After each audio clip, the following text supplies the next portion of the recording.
So let's do it. Um, let's see. Where to start? Where to start? Say hey, everybody. We are live on both channels now, officially. All channels. All things go. What's up, Jump Shoot? What's up, Robbie? What's up, everyone else in the chat? I see y'all did your homework already. Hit that like button. You guys are the best. Always lovely to do this with y'all.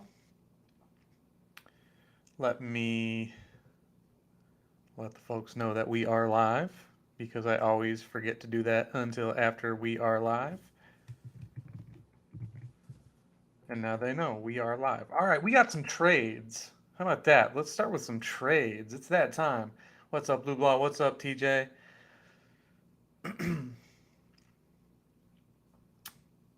Let's see. Carlos, what's happening? Where to start? Where to start? No huge trades. It's mostly just our friends, the White Sox clearing house. Marcus, hello. All right. So last night, overnight, the Mets traded David Robertson to the Marlins for a couple of prospects. Um, you know, um, I imagine Robertson steps right into the closer role in Miami, who are shockingly buyers. Um, did not see that one coming, but I don't know from a Sorare perspective. I have a David Robertson. I don't know that I feel better or worse about this. Robertson goes to a team that is, 7 games above 500 instead of 6 games back. So technically, he should get more save opportunities. Um, so that one's kind of a wash. It's pretty interesting. Um, I guess it's really not interesting, is more what I was trying to say. Um, so that's that. We got Kendall Graveman going from the White Sox to the Astros for Corey Lee. Interesting catcher prospect. Um, Graveman stands to lose quite a bit if you have a Kendall Graveman. Um, Not that you could get a ton for him, but you might be able to move on from him. He also might get, hot, and maybe Ryan Presley, something happens to him or something like that. Um, I don't know. Uh, I do expect Kendall Graveman to take a step back in terms of his utility, though. John asked a good question as to who will become the closer in the south side of Chicago. Um, let's see. Right now, Fangraphs is predicting a closer committee of Keenan Middleton, Aaron Bummer, and Gregory Santos. I don't think that's anything you're going to want to target anyway. Um, Santos did blow a save most recently, so maybe he's the number one guy. But I don't know what Liam Hendriks' status is at this point. I know he's on the 15-day, and didn't he have like a shoulder setback or something? All right, so 4 days ago, Rotoballer saying Liam Hendriks is going to throw off a mound this weekend. So, okay,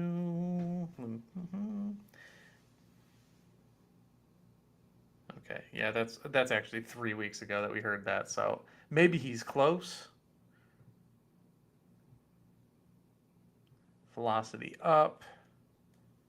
He's got elbow inflammation. Yeah, I mean, like, they're not trying to win, so it doesn't really matter. But yeah, I mean, eventually it becomes Liam Hendriks. For now, it's probably Gregory Santos. Um,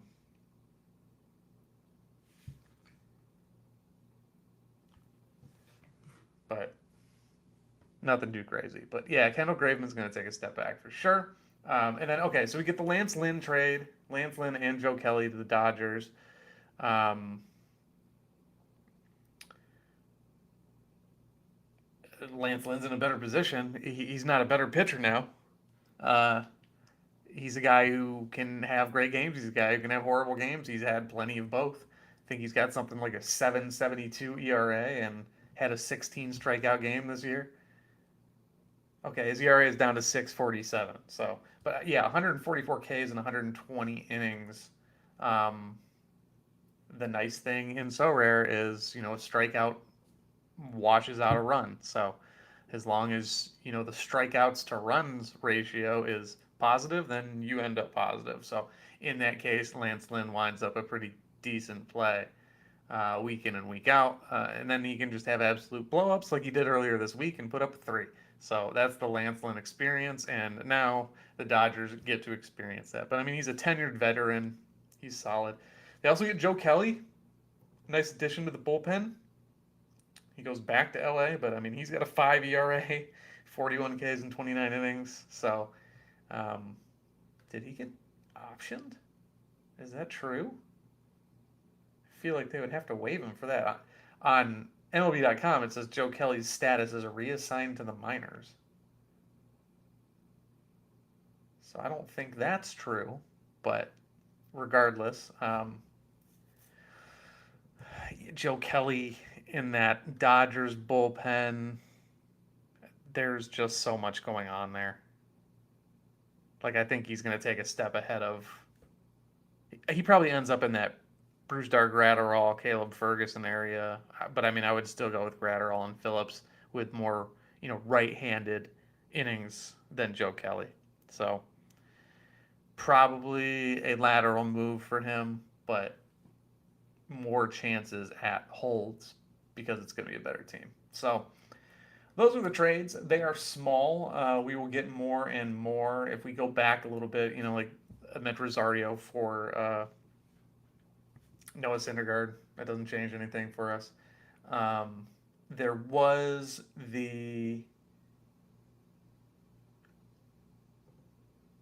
Lucas Giolito trade, and he will start this weekend.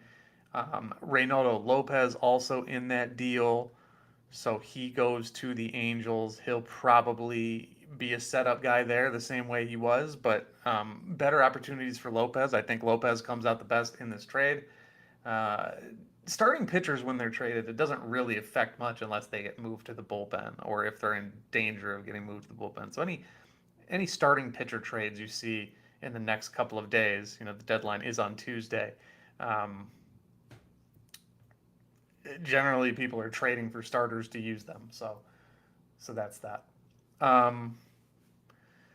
So yeah, that's the trade market. We can kind of forecast or talk about some trades coming up, unless anyone has any specific lineup questions today, and we can take a look at that and get into a deep dive. I also did not realize that Rowan Wick was a free agent. He is signed with the Braves. Who knew? Jeff asks my thoughts on the current tempo of auctions. I'm not ever good at these questions. I don't feel equipped to answer them. I trust Sorare. I know that's kind of a crazy thing to say, or people would think it's a crazy thing to say. When it comes to that sort of thing, I know that they have plenty of data, and I believe that they'll do the right thing with it. I believe that they're using it effectively. I can't pretend to know what they know. But let's look at the auctions. I mean, yeah, there's plenty going on. I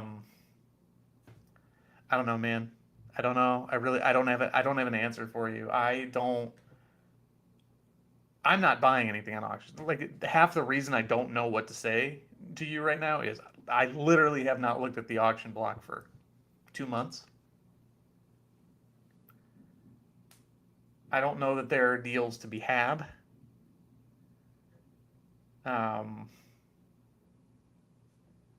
Yeah, I don't know. There are two uniques on the board, Vladdy and Manny Machado. Those are great. I would want a Vladdy unique if I had unlimited funds for sure. 21 super rares still on the market is crazy to me.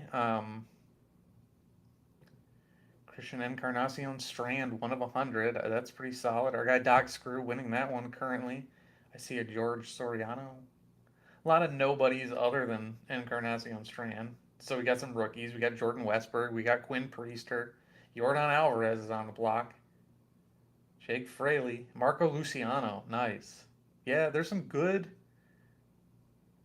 younger guys. Tyler Soderstrom, not that he's ever going to do much in Sorare, but um, a lot of nice rookie 1 of 100s right now in the super rare. And then, yeah, 100. Yeah, so it looks to be too much.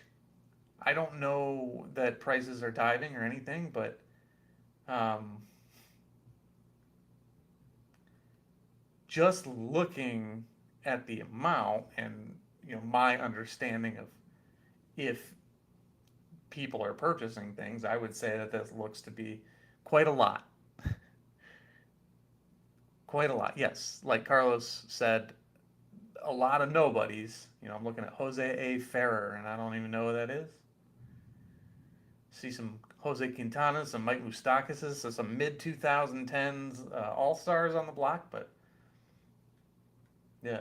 Yeah, I would say the rookies are the most interesting, and they are starting to auction off a lot.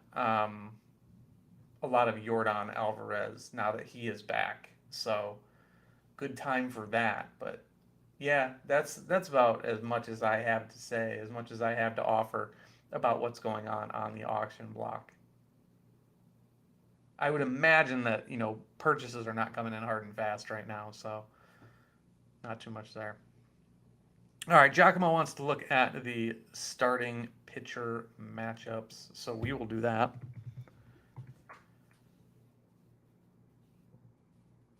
Let's get it going for you.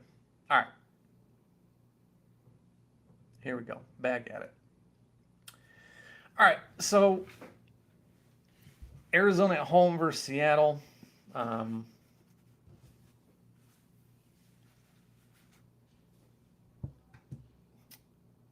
Run suppression city there. Arizona is not great to hit at. It's not like horrible. It's not the worst thing in the world, but it's not great. So, I mean, Fott hasn't found it. Henry is kind of meh. Merrill Kelly is all right. Just a lot of mid there. Just a lot of mid. Sorry, I'm pulling up our offense ranks really quick. All right. So the Braves have a great pitching matchup against the Brewers, but like Bryce Elder isn't going to score you a ton in Sorare because he doesn't strike out a ton. We don't know if Charlie Morton's going to start on Sunday, or else I would be okay with that. Yankees are middle of the pack, and I would say like maybe start Grayson. As a matter of fact, I have him in one of my lineups, and now that Aaron Judge is back, I'm actually going to take him out. Not that that changes, the rest of the guys in that lineup, but I really just don't even have another option. So maybe I don't care too much. Yeah, it's either Giolito against the the Blue Jays, Christian Javier against the Rays, Luis Medina at Colorado, or Logan Gilbert against Arizona. I'm actually just going to go with Logan Gilbert here. But yeah, so Yankees offense should get a little better now that Judge is back. That doesn't, change everything by any stretch, but certainly can help. All right. James Paxton against San Francisco. San Fran, middle of the pack. How do they do against lefties, though? Let's take a gander at that.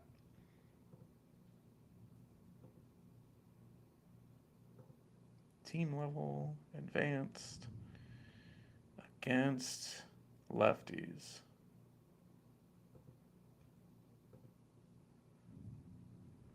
In terms of weighted runs created plus, all right, so we're looking at San Francisco, very bad.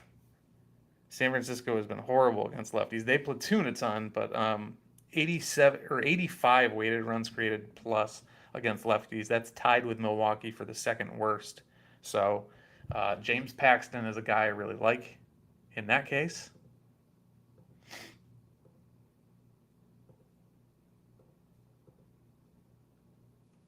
So if you have James Paxton, roll that out there. Let's see. Pavetta's been good. So San Fran, again, middle of the pack in terms of weighted runs created plus. Um, so I wouldn't target Pavetta or anything, but I like Paxton there. St. Louis, that offense is still technically good. Um, I don't think I would target any of these guys. Maybe Hendricks, but on Sunday, I don't like it. I'm not comfortable with any of those Cincinnati guys. Logan Allen at Chicago, especially now as they might be, quitting. um, Chicago's at an 87 weighted runs created plus on the year. They're the second worst team in terms of xWOBA, so I think Logan Allen and Aaron Civale are actually very good options. I can't believe I'm saying Aaron Civale is a very good option, but he's been striking guys out. That was my main issue with him before, so um, I don't mind that too much. Um, None of the Colorado guys in Colorado, per usual. I wouldn't touch any of these guys against Cleveland, even if it's Cleveland, like maybe Kopech. But um, Miami as an offense is below average, like barely below average, but pretty bang average. I would trust Tarek Skubal against them. Let's see, against lefties, Miami is. Ooh, all right. Against lefties, Miami has a 119 weighted runs created plus, third in baseball. So, yeah, like Dennis just said, Joey Wentz, that probably isn't going to go well on Saturday. Um, and then maybe I wouldn't go Skubal. I can't imagine there's a ton of Tarek Skubal out there, but yeah, I would maybe look for a better option. All right, Christian Javier against Tampa, Hunter Brown against Tampa, Brendan Bielak against Tampa. Um, Jeff asks my thoughts on Javier turning it around. Boy, let's pour through some data here. I know he's just walking a ton, right? Like he's on my season long team that is in last place, and we have sold off completely because I wanted to do that for once. The X slug is bad, so that's never a good sign. It looks like he's been on a better. No, he's gotten worse. All right, no, up is good. Up is good. Okay, so he regressed a little bit lately and has been on the up and up. So what have been his issues? I mean, all of his expected stats are the complete opposite of last year. His K rate is down. His walk rate is actually down.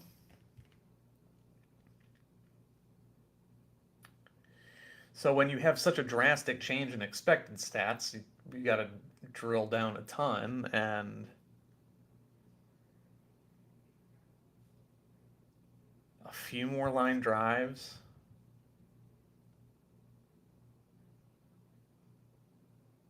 Just a lot more solid contact. All right, run values by pitch. Let's take a look at this. All right, so his four-seamer last year was a plus 18. This year it's a plus 8. That's not insane. His slider is way down as well. But I mean, that's going to happen when you just have gotten worse. So let's see.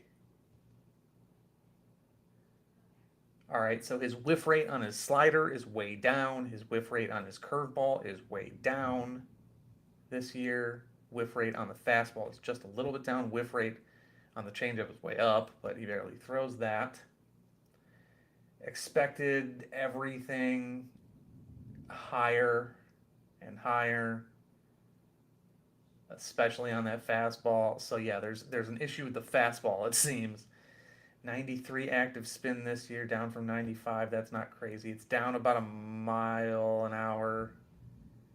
Less movement.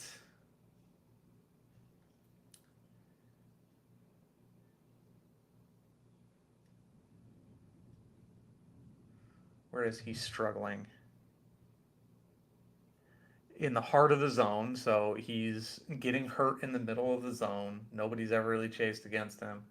A little bit worse in the shadow. Yeah, I mean, like everything's everything is down. More contact in the zone. Missing the edges more. Fewer whiffs. It just looks. It looks to me like, and this is a really rudimentary uh, explanation on Javier. It looks to me like they're just seeing the ball better. So maybe he's not locating nearly as much. I don't have a. So the fastball is higher in the zone. It looks to me like a fastball issue.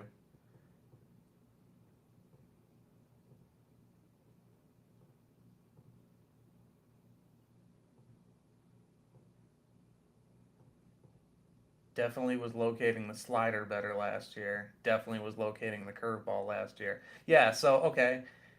Based on everything that I've seen, they're hitting the fastball a lot better. They're hitting everything a lot better. The slider, as you see, is got a lot of heat right in the middle of the zone.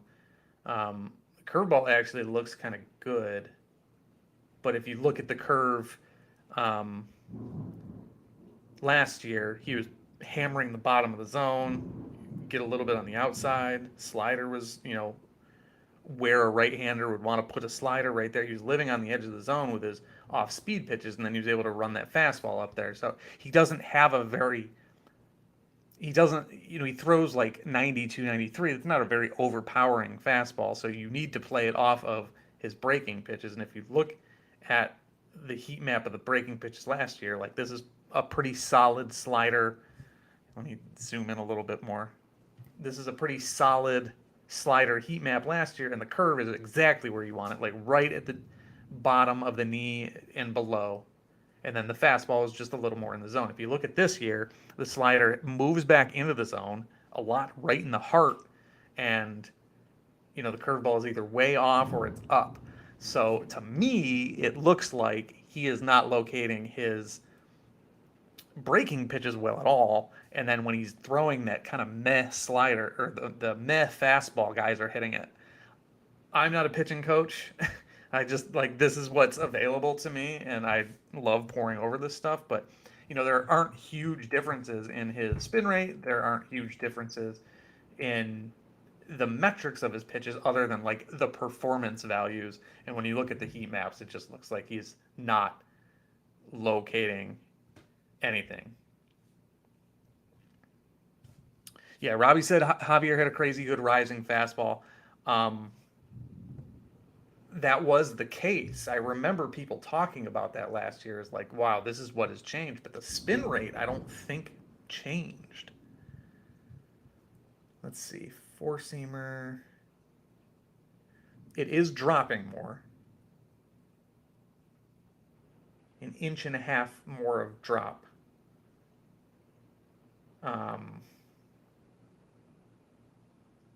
Less break. Where's that spin rate again? I don't know the difference between active spin. I mean, the active spin is down. I don't know where the RPMs. Maybe that's what it is. I don't know. Spin direction, spin based. I just want some spin rate. I don't know if y'all can hear this storm that is going on outside my house, but it's getting nasty. So if I lose power, just wait for me. I'll be back. Okay, let's try this because we can look at his fastball spin. I know I'm doing a whole show on Christian Javier right now, but I wondered too. He was very good last year, and I never really expected it, and then all of a sudden he was a little closer to what I did expect this year. So all these numbers are going to go red when I change it to last year, but I'm interested to see what happens with this fastball spin right here. Yeah. Okay. There you go. That would be my answer. um, that would probably be it. The fact that that spin rate was up last year, and then all these numbers went with it, and then you go to this year, and the spin rate is way down, and everything moves down. Let's see what 21 looks like. Still kind of struggling, but the spin was up. Okay, so the spin rate is way down. So yeah, naturally guys are going to hit the fastball more because it's not going to look like it's rising. It's not going to stay on that plane for a really long time. It's going to kind of drop down onto their bats. So yeah, keep an eye on the spin rate. That would be my answer after all of this, Jeff. He needs that to be up, and I would guess that I don't know. Let's see. Can we get a game log? Statcast game log. Oh, I don't want every. Lordy, I don't want every at bat. Okay, that's not what I want anyway. But yeah, I would like to see a game by game on his offerings. And I could go through the game feed and find them, but that's tough. So I won't do that. But yeah, watch the spin rate. That's interesting. All right, back to the pitching. We got 30 minutes till lock. 32. All right. So yeah, I don't love Javier against Tampa. Tampa has not been as good, but they're still middle of the pack in terms of xwOBA, but performance they're way up. I know Hunter Brown's been struggling, so yeah, I'm gonna move on. I'm not throwing Giolito in a new place against Toronto at Toronto. That's going to be a no for me. I am interested to see. I meant to look this up, actually. I'm going to go back to the verse lefties and see where Toronto is. Toronto's 13th, 108 weighted runs created plus against lefties. I was hoping that would be a little higher because I have a Toronto stack and I'm just waiting for them to do anything for me.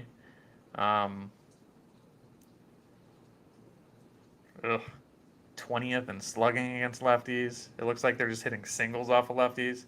They're the only team in the top 16 of slugging that has a weighted runs created plus above 100. So they're the only average offense that is slugging in the bottom, triad. So that's a bummer. I don't like that as much now, but it doesn't mean I'm running out Detmers or Anderson. Miller, Sheehan, and Grove. I don't know enough about these guys individually as pitchers at this point. I know Cincinnati's offense isn't great. Still 23rd in xwOBA on the season. Weighted runs created plus, they're 20th. So it's a below average offense. I think Bobby Miller had been struggling. I don't know anything about Sheehan, but he's got a 6.75 ERA, and Grove's got a 6.19.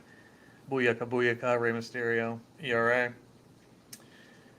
So yeah, Miller maybe.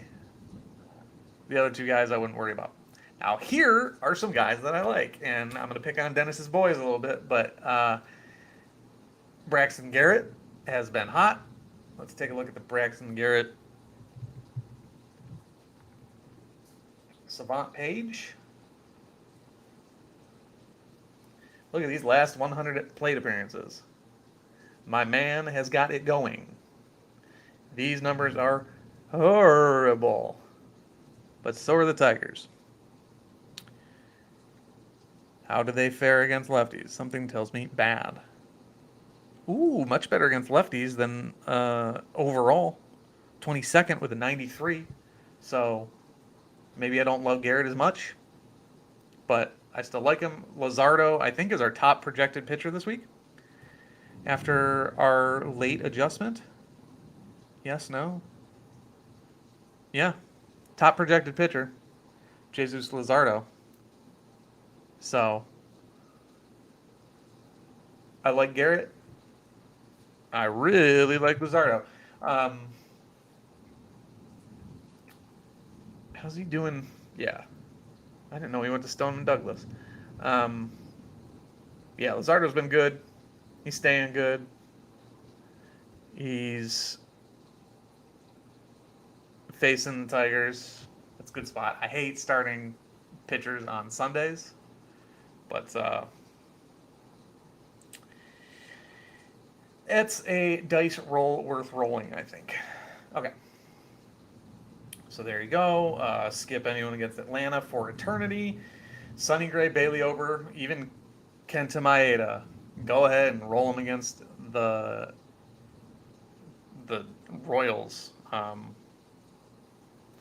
Their xWOBA is actually much higher than their WOBA. In terms of WOBA, they are the second worst team, just a thousandth of a percent above Oakland. xWOBA, they are actually 22nd ahead of Arizona and Cincinnati, if you would believe it. Doesn't mean I'm going to not play Sonny Gray against them or Bailey Ober. My 8 is whatever. So, I mean, maybe there's a reason that Kansas City is underperforming their metrics. Maybe it has to do with Kansas City itself. I mean, but that's more of a hitter's park than it is a. What is going on out here? It is absolutely monsooning here in Tampa. But yeah, Royals ain't good, so you can roll that out. Scherzer versus Washington, Verlander versus Washington. I'm all for it. They project very highly. Washington is third worst xWOBA. They are weighted runs created plus, actually 21st between Cincinnati and the Yankees. Actually tied with the Yankees. So, not blowing you away, but Scherzer has been better. Verlander has been better. So I'm okay with targeting Washington. Garrett Cole, you can roll him out whenever. Baltimore isn't my favorite matchup for him. But, they're a middle of the road offense. It is at Baltimore as well. So that will suppress the homers. There's actually an Athletic article on it today. No one at Colorado, although I think it's a perfect week for Bob's A's stack, baby. This is the time. We're at Colorado. It doesn't matter if they lose as long as they hit. I love Wheeler and Nola. Every week I probably say that. The Pirates 90th in WRC plus, 90 WRC plus, tied with Miami, Cleveland, and Kansas City in terms of xWOBA, but they've gotten worse. So trending, if you're talking like last 100 plate appearances or something like that, it's probably lower. So I'm all about Wheeler and Nola. This Carlos Sanchez kid, I think, is actually pretty good. I'm interested in him. Is it Carlos Sanchez? Christopher Sanchez. I'm sorry.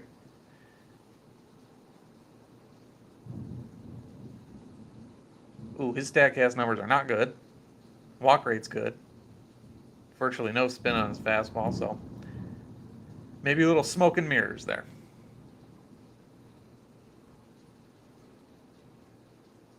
So yeah, I would avoid him even against Pittsburgh.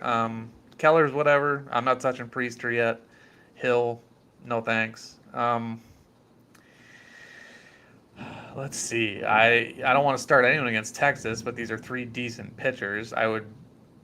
I would be okay with starting Musgrove against Texas, but I wouldn't bank on it going well. They've got the best weighted runs created plus in baseball. They are third in xWOBA. They are right with the Dodgers and St. Louis and not far behind Atlanta. I would stay away from them if possible. How do they hit lefties? I imagine it gets a little worse. Nope, it doesn't. Second with a 130 weighted runs created plus. So yeah, I'm not dying to start Musgrove. No, no, no, thank you.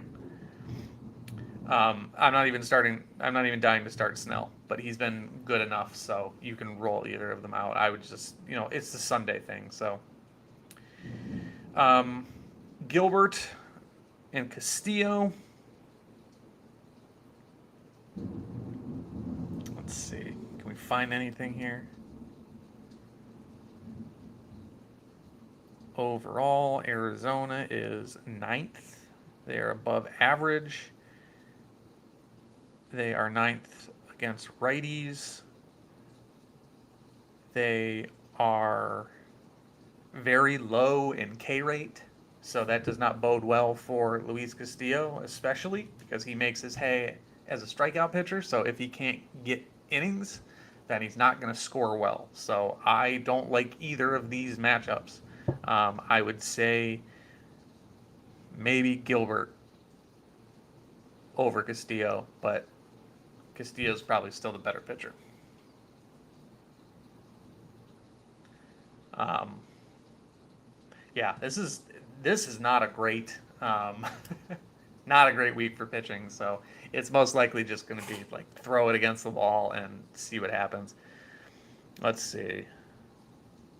Boston doesn't strike out a ton against righties either, so that makes Logan Webb a little less enticing. They're also 10th in weighted runs created plus and in xWOBA, so not targeting any of these guys. The Cubs, middle of the road in both. Against righties, they're middle of the road. How about lefties? Can we sneak a Jordan Montgomery in? Chicago, middle of the road, above average against lefties. So, not targeting them. Houston, above average against lefties, but it is Shane McClanahan.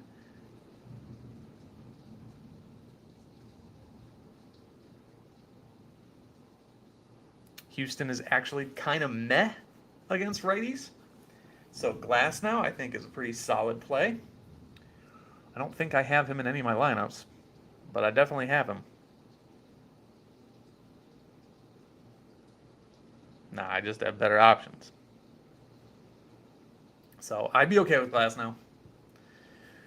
How about Dunning and Eovaldi and Perez against San Diego? Have our friends the Halos been? Oh, wait, no, that's the Angels. Sorry, the Padres against righties. San Diego is middle of the road, 99 weighted runs created, 8th in xWOBA, so I don't love that, but they're fine. Like Eovaldi, if he does go, I would say it would be one of the safer pitchers, but we don't know if he's going to pitch. Against righties, they absolutely bash. Or sorry, against lefties, they absolutely bash. So I would stay away from Martin Perez. Oh boy, not a lot of options. How do our friends the Angels do against righties? Because I love Kevin Gossman normally, but yeah, 113 weighted runs created plus. They got the Shohei effect. Angels are 5th. Like, even Gossman I don't think is safe. I don't like any of these guys against the Mets. So, yeah, I feel like I just said I don't like anyone.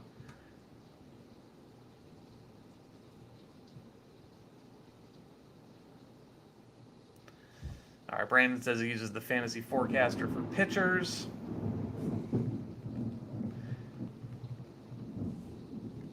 I don't know what week it is, but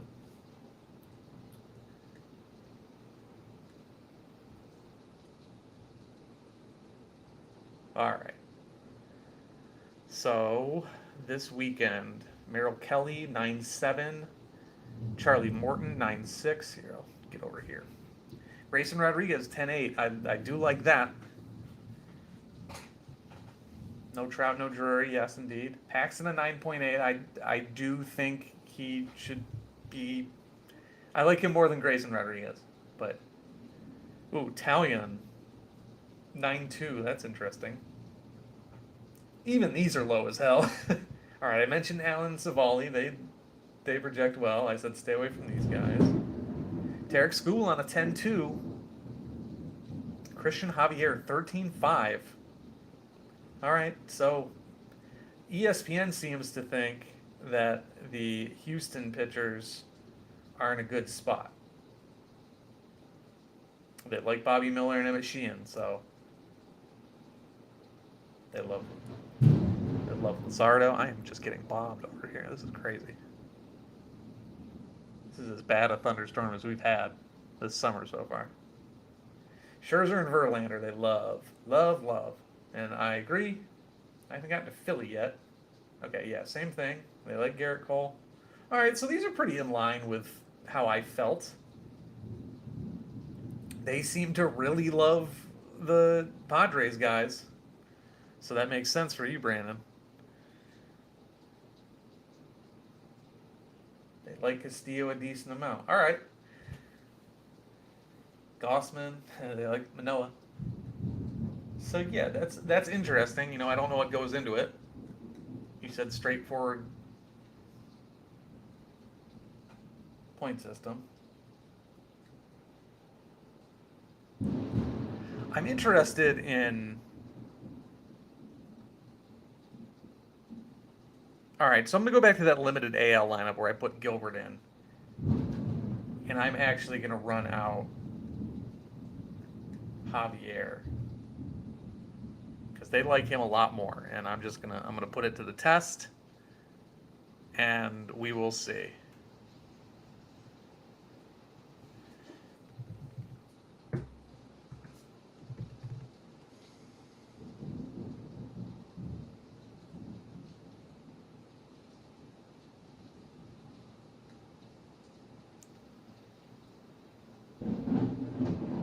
This is bananas. This sucker is right over us.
Y'all still with me? Let's see. You're back up.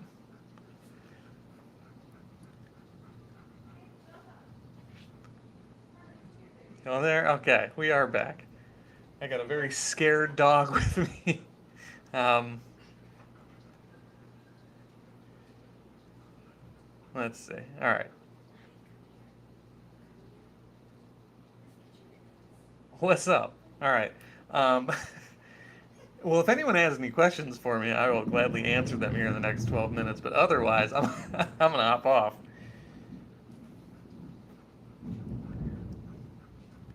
Yeah, we got.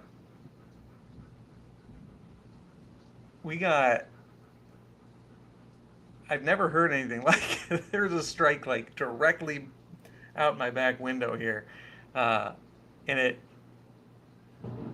was as loud as you've ever heard, but it was like 4 or 5 concurrent. So I'm in a spot where, I mean, it's literally called Land of Lakes, and there are lakes all around me. So I've been waiting for that to happen where it just hits one of those, but today was the day. So yeah, I'm here.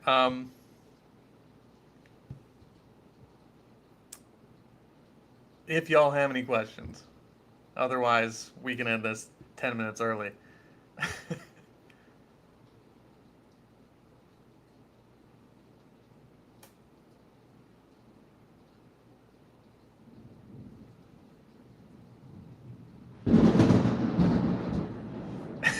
Damn.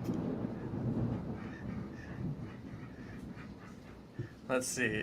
Nick did ask about thoughts on Jordan. Jordan still too risky to run him. Yeah. I don't know. Has he played yet? Did he even play a game?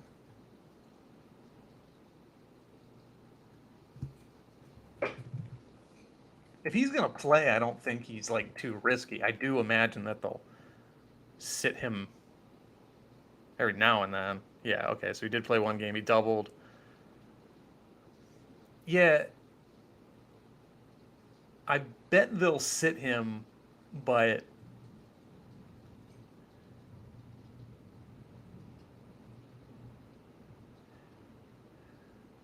I don't know. I yeah. It depends. I would just put him in a lower priority lineup because it's still Jordan Alvarez, but and do they have a lineup out yet today? Oh, I didn't see that Jonah Heim went on the DL. Oh yeah, so Alvarez is hitting. Yeah, he's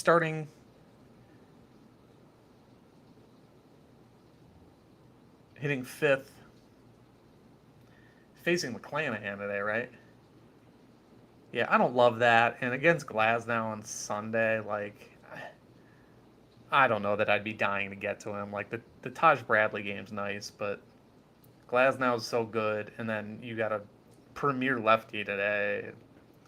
Maybe it's not the week. Maybe just take one more week before you make that call, or just play him. If you want to do it, go ahead. But fun is fun is important, and if it's going to be fun for you, and if you're going to hate yourself when you don't play him and he hits a homer, then go ahead and play him. But optimally, I would say probably sit him one more.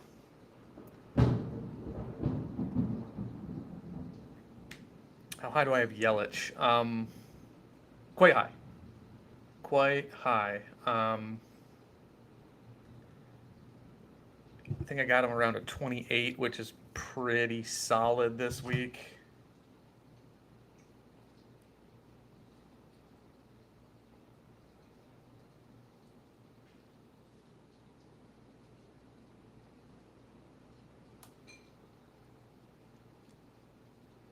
Sorry, I'm having to go pretty analog here. Yeah, 26th ranked player this week. Um, I see no reason not to roll him out. I mean, Bryce Elder's been good, so that's probably suppressing that projection a little bit, but um, like I'm not worried about Yanni Chirinos or anything like that. And Charlie Morton's Charlie Morton, so He might strike out a couple of times, but I like him for sure. I definitely like Seawald over Finnegan, Brandon. All right. Well, I hope that answers everything. I think I'm going to get out of here. Run to cover. Not that I'm in any sort of danger, I don't think, but probably shutting down this computer might be a good idea. So I'm going to do that. I will talk to y'all on Monday.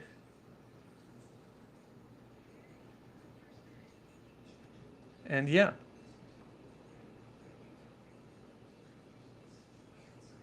Yeah. Yeah. All right. I hope y'all have a wonderful weekend. I hope y'all win some stuff and got some more content coming up soon. Gonna do a bit of a gallery review. I was gonna do a gallery review for our guy, the Flame, Larry, and then he went ahead and won a competition this weekend. So maybe we'll have him sell it, or maybe we'll compliment it. We'll see. But that's gonna do it for me. I will catch y'all next week. Good luck this weekend. Have a